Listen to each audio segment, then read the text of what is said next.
붙잡힌 시선, 따뜻한 공정의 가치로 함께합니다. 황보선의 출발 새 아침.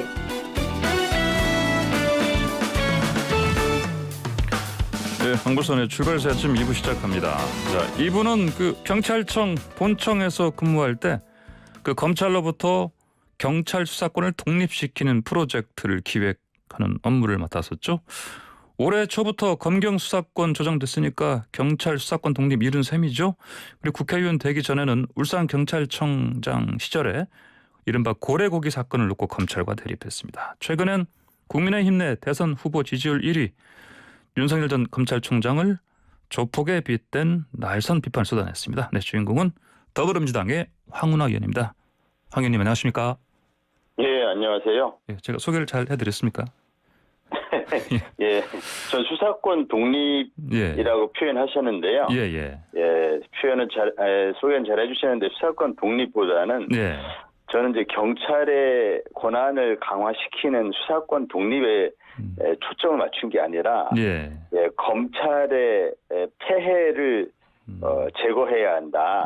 검찰 제도의 폐해를 제거하기 위한 검찰 개혁에 좀 초점을 맞췄던 것입니다. 예, 검찰 개혁 차원에서의 수사권 조정 이렇게 표현되겠습니까? 그렇게 볼 수 있죠. 예, 알겠습니다.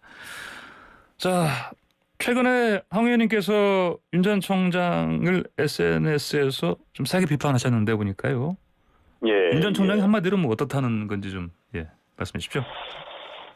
이제 윤 총장이 국민들이 강골 검사 또는 정의로운 검사 뭐 이렇게 인식하는 분들이 적지 않게 계시죠. 네. 그런데 이것이 사실은 과대 포장된 이미지는 아닌지 또 잘못 부풀려진 미화된 이미지는 없는지 이런 부분을 이제 국민들이 아셔야 되잖아요. 이전에는 뭐 좀 과대 포장될 수도 있지만 이제 검찰총장 하던 분이 곧바로 대선에 직행하는 일이 현실이 돼버렸고, 그리고 더구나 본인을 임명해준 대통령의 임기가 끝나기도 전에 그 제1야당의 입당까지 해가면서 자신을 임명해준 문재인 정부 때리기에 앞장서고 있는 상황이거든요. 이러한 굉장히 비상식적인 일이 벌어지고 있는데 이런 일을 벌이고 있는 윤석열이라는 분이 과연 이렇게 그 국민들이 알고 있는 것처럼 강골검사, 정의로운 검사 이 이미지가 맞는지 사실 최근에 보면 이게 윤석열 총장을 이렇게 감싸고 있던 어떤 안개 같은 것이 하나씩 거치면서 윤 총장에 대한 막연한 이미지가 이제 그것이 잘못 형성된 이미지구나라는 그런 것을 알려주는 실체가 윤 총장의 실체가 하나씩 드러나고 있다고 보거든요. 아시겠지만 이제 하루에 뭐 한 건씩 실언을 한다 이런 보도도 있는데 이게 단순히 실언에 그치는 것이냐 또는 정치 시작한 지 얼마 안 돼서 정치 문법에 익숙하지 않은 탓이냐 그게 아니고 본래 학식과 교양이 매우 부족하고 인문학적 소양이 부족하고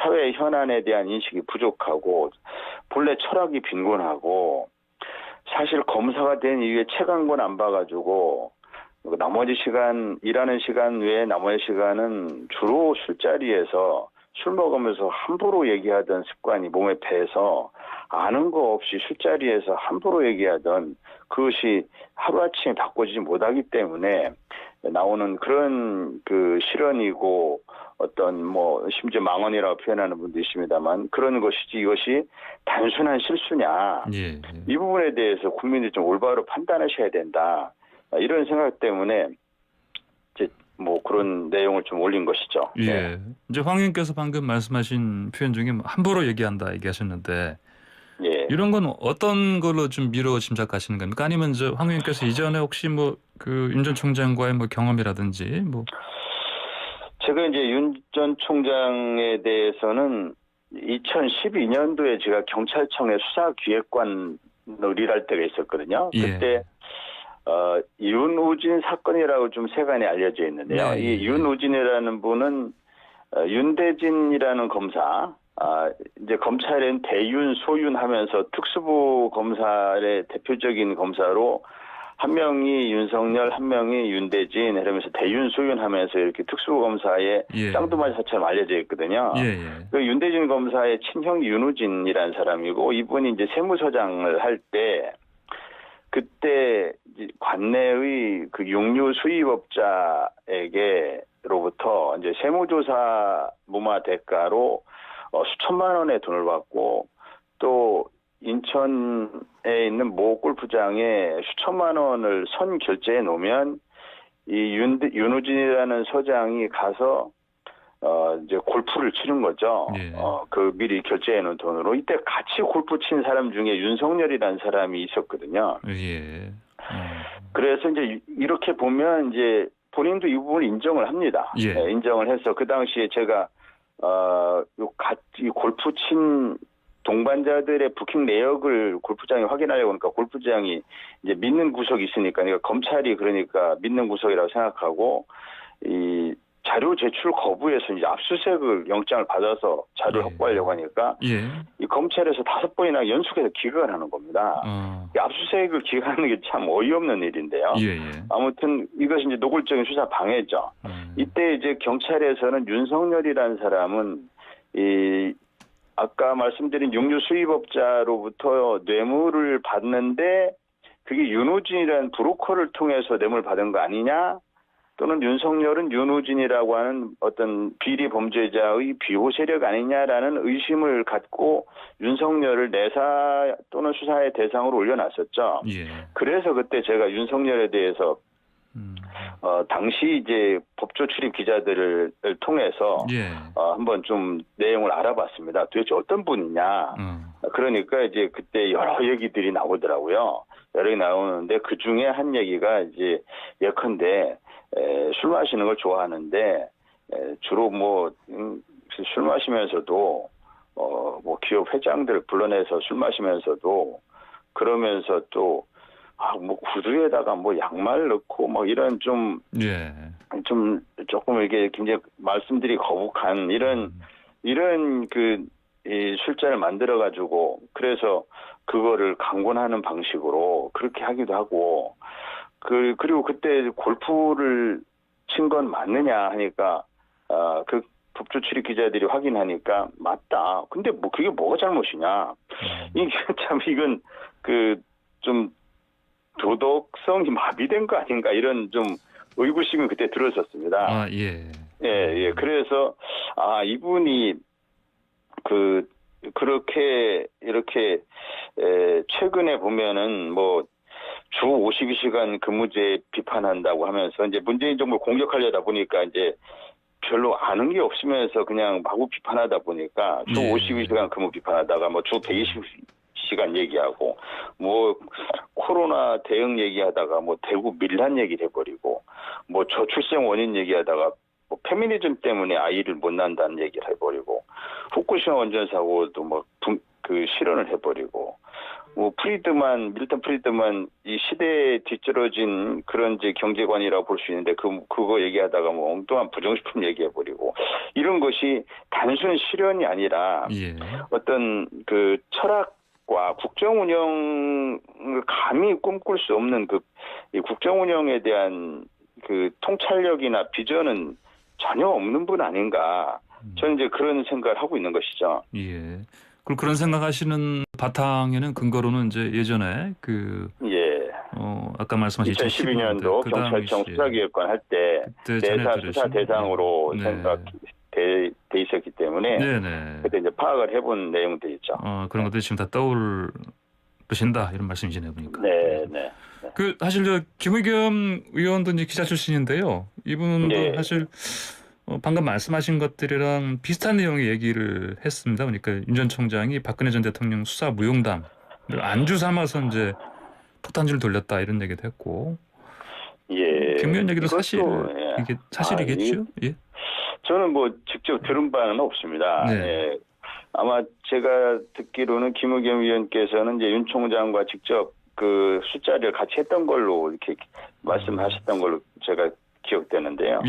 저는 뭐 직접 들은 바가 없고요. 김의겸 의원한테 들은 것도 없고 그런 얘기를 직접 들은 적은 없지만 뭐 김의겸 의원이 같은 술자리에서 들었던 얘기 때문에 거짓말을 한 거 아니겠죠.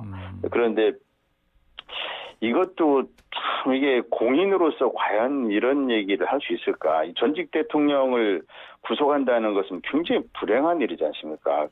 엄청나게 불행한 헌정사인데 예. 이 얘기를 술자리에서 안주 삼아서 구속도 불구속도 내 맘대로 할 수 있는 것처럼 얘기하면 이 국민들이 그 검찰을 어떻게 알겠습니까? 이 사적인 어떤 공명심 그거 채우기 위해서 공명심에 눈이 멀어가지고 이거 구속해야 되겠다 맘먹으면은 이게 뭐 전직 대통령을 구속하는 일도 함부로 하고 그러니까 자신들이 맘먹은 거에 따라서는 뭐 누구든지 구속할 수 있고 또 맘먹기에 따라서는 사건을 덮을 수도 있고 세간에는 검찰이 두 가지 수사를 한다고 이렇게 회자되고 있지 않습니까? 하나는 예. 사람을 그냥 무턱대고 죽이는 수사를 해서 명성을 얻고 이제 좀 권력이 세 보이는 사람은 무턱대고 어떻게 하든지 죽이는 수사를 해가지고 그래서 이제 그걸 통해서 명성을 얻어보고 또 하나는 덮는 수사로 돈을 벌고 이 두 가지 수사를 한다 이렇게 알려져 있는데 이 검찰권이 이렇게 함부로 그 남용되는 그런 그 사례라고 볼 수 있고 물론 그 본인은 뭐 불구속 말을 또 바꿔가지고 불구속을 하려고 했었다는 뭐 이 부분도 굉장히 비겁해 보입니다. 이제 와서는 이제 어떤 TK 민심이나 이제 보수 쪽 이런 분들에게 표를 구걸하는 듯한 이런 모양새거든요. 예. 참 그 홍준표 의원님 말씀하신 것 같은데 거짓말 수준 없이 이렇게 하는 걸 보니까 기존 정치는 다 된 것 같다 이런 표현하시던데 정치를 너무 우습게 보고 표가 되는 말이라면 막 하는 거 아닌가. 또 이제 국민들이 그렇게 얘기하면은 막 그 지지해주고 환호해줄 것으로 국민들 너무 우습게 보는 거 아닌가 그런 생각이 들고요. 예. 사실 이런 사례를 들으면서 역시 검찰 개혁은 아직 멀었고 검찰 개혁의 본질은 검찰에서 수사권을 떼내야 된다. 검찰의 수사권이 있는 한은 예. 이런 그 공명심에 눈이 멀은 검사들의 무리한 수사 뭐 그 대통령도 내 맘대로 구속할 수 있고 청와대도 내 맘대로 공격할 수 있고 그거를 전부 정치적 중립성 독립성 검찰 수사에 대한 독립성으로 이렇게 방패 삼으면은 자신들이 이제 무슨 탄압이나 받는 것처럼 이렇게 또 국민들을 속일 수 있고 그래 이것이 검찰의 수사권을 원천적으로 분리해내지 않으면 이것이 이런 검찰권 남용을 막을 수 없다라고 저는 확신이 들더라고요. 예, 그러면 황 의원님 이제 검찰 개혁이 아직은 완수되려면 그 예. 중수청 설립하는 거 있지 않습니까? 그렇죠. 이것도 예. 된다 이런 생각이십니까? 당연하죠. 그래서 지금은 사실 중대범죄수사청이 황 의원님 지금 20초밖에 안 남았습니다. 시간이. 법안을 발의했지만 그것이 여러 가지 사정으로 당내 여러 가지 사정으로 본격적으로 추진이 안 되고 있는데요. 전 이번 정부 내에서 문재인 정부 내에서 반드시 입법화돼야 한다. 그래야 검찰 개혁이 완성이 된다. 그렇게 보고 있습니다. 알겠습니다. 황 의원님 지금 사실 이재명 지사 캠프 들어가셨는데 다른 여러 가지 여쭐 게 많은데요. 시간이 다 돼가지고 다음에 또 한번 또 기회 되면 또 인터뷰 나누시죠. 네. 알겠습니다. 말씀 잘 들었습니다. 네, 감사합니다. 네, 지금까지 황운하 의원이었습니다.